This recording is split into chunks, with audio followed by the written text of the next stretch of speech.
ভারত আবার বিশ্বসেরা। কিন্তু 2026-এর উন্মাদনা কাটতে না কাটতেই শুরু হয়ে গেল 2028 টি-20 বিশ্বকাপের মহাযুদ্ধ।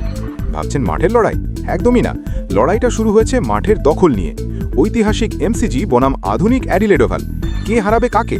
আসল সত্যিটা জানতে ভিডিওটি না টেনে শেষ পর্যন্ত দেখুন।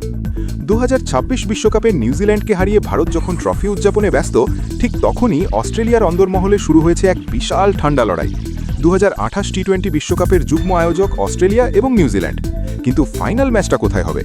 মেলবোর্ন ক্রিকেট গ্রাউন্ড নাকি অ্যাডিলেড ওভাল?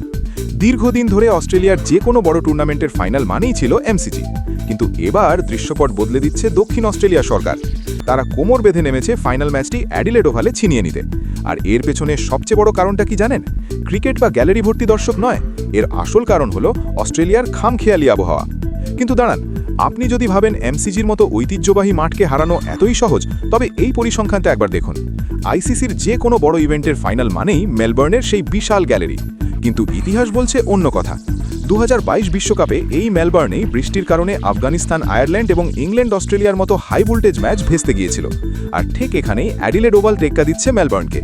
অক্টোবর-নভেম্বর মাসে যখন খেলা হবে, তখন মেলবোর্নের তুলনায় অ্যাডিলেডে বৃষ্টির সম্ভাবনা অনেক কম থাকে।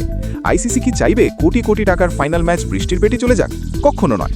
যদিও অ্যাডিলেড আজ পর্যন্ত কোনো আইসিসি ইভেন্টের ফাইনাল হোস্ট করেনি, কিন্তু 2015 বিশ্বকাপের কোয়ার্টার ফাইনাল আর 2022-এর ভারত-ইংল্যান্ড সেমিফাইনাল প্রমাণ করে দিয়েছে যে এই মাঠ এখন বিশ্বমানের।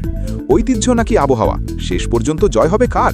জয় শাহ এবং আইসিসি কি ঐতিহ্যের মেলবোর্নকেই বেছে নেবে, নাকি বৃষ্টির ভয়ে অ্যাডিলেডের হাতে তুলে দেবে ফাইনালের দায়িত্ব? কি করা উচিত? কমেন্টে আপনাদের মতামত অবশ্যই জানান।